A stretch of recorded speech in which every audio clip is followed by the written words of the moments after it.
You wrote an article, 3 players most to gain in training camp. We've talked a little bit about Alex Wright.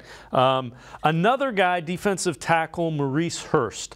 And that's a guy, if he's healthy, he could solve a lot of the depth issues on the defensive tackle spot, but he hasn't been healthy most of his NFL career. And then Jalen Darden is another intriguing guy who figures to get more of an opportunity the longer Marquise Goodwin is sidelined. So take us through that article and just your thoughts on those 3 guys. Yeah, with Alex Wright, I think a lot of it had to do with kind of the stuff I touched on a little bit earlier about him being able to play defensive tackle, because they're just desperate at this point to get really good, consistent play. They don't care where it comes from. They'll piece it together. You know, they don't care if they're rotating 5 or 6 guys through there, but they're really trying to figure it out, especially from a pass rush standpoint, because of these explosive high-power offenses that we see in the AFC. If you're going to get to the champion, to the Super Bowl through the AFC, you've got to get after the quarterback, and you've got to do it at a very excessive rate.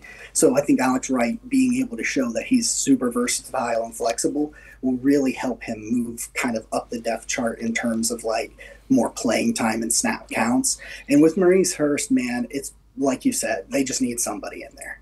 They got to get somebody in there that is not named Alvin Tomlinson to do something. Siaki Ika, he's not really a rusher as much as a big nose that will clog the rushing lanes. But Maurice Hurst, if you go back and watch Maurice Hurst with the Raiders as a rookie, I think it was 2018, I believe was his rookie year.